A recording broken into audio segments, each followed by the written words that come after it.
أعوذ بالله من الشيطان الرجيم بسم الله الرحمن الرحيم الحمد لله رب العالمين والصلاة على سيدنا محمد وعلى آله وصحبه أجمعين السلام عليكم ورحمة الله وبركاته. Waalaikumsalam warahmatullahi wabarakatuh. Para hadirin dan hadirat yang saya doakan agar kita dirahmati oleh Allah Subhanahu wa taala dan kelak menjadi penghuni syurganya Allah. Amin ya rabbal alamin. Alhamdulillah. Alhamdulillah adalah satu ungkapan yang kita ucapkan tatkala kita ni ingin bersyukur. Alhamdulillah adalah satu ungkapan yang kita ni ucapkan tatkala kita ni menikmati segala kurniaan Allah Subhanahu wa taala. Kita ucapkan syukur dengan alhamdulillahi rabbil alamin kerana masih berpeluang untuk bermunajat pada malam ini kali ke-77 dengan aman dan damai. Dan hari ini malam ini khas kita ni menyambut sambutan Hari Kebangsaan yang ke-39. Alhamdulillah jua syukur kita ni adalah kita ni ada berpeluang untuk masih menyambut Hari Kebangsaan. Hari Kebangsaan adalah simbol kemerdekaan kita ni. Hari Kebangsaan simbol kita ni dengan aman dan damai dapat mengamalkan Islam di surau-surau, di masjid-masjid dengan mudahnya, dengan amannya, tiada jajahan, tiada gangguan. Di sini insya-Allah kita ni perlu bersyukur sebagai rakyat negara Brunei Darussalam. Kita ni banyak diberikan kemudahan. Kemudahan percumanya pendidikan, percumanya segala rawatan di hospital dan semuanya yang dikurniakan pada kita ni semua. Maka kita ni ucapkan alhamdulillahi rabbil alamin. Syukur merupakan satu perkara yang mulia.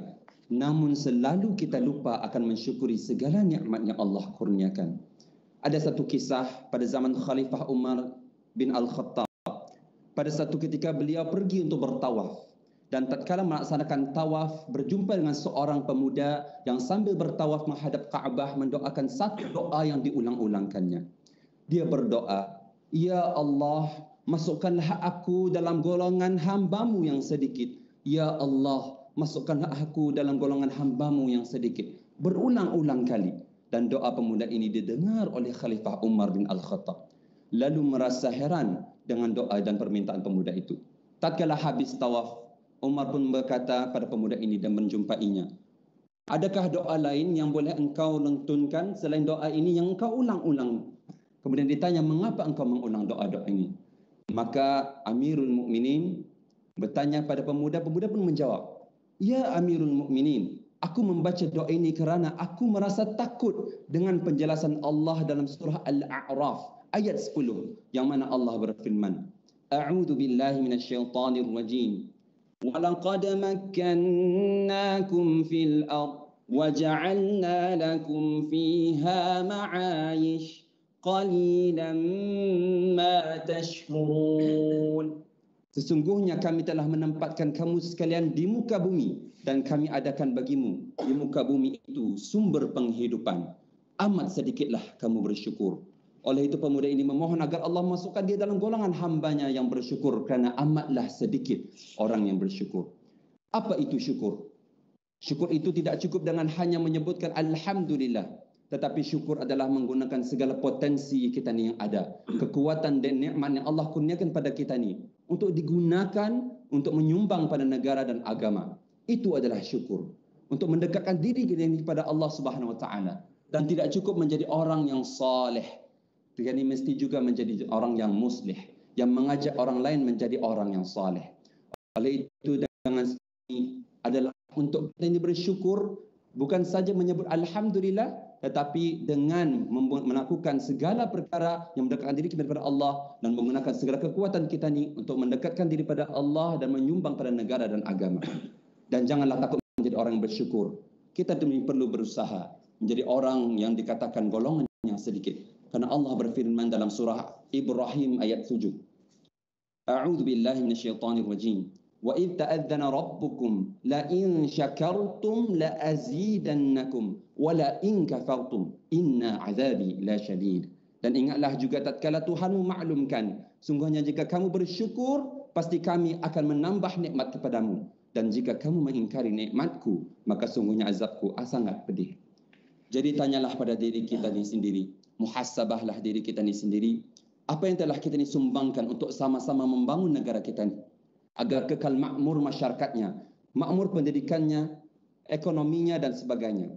Apa yang kita ni boleh sumbangkan dengan potensi dan kekuatan yang Allah berikan pada kita ni, masa, tenaga dan juga harta. Ingatlah akan nikmat kita ni sebagai rakyat di negara Darussalam. Pada beberapa hari ini ada satu perkongsian daripada My Fund Action, kunjungan hormat ke Brunei, berjumpa dengan belia dai. Mereka mengongsikan satu projek mereka, Islamic Dakwah Center di Jepun. Dan mereka mengatakan orang di sana adalah orang Islamnya adalah dalam keadaan minoriti.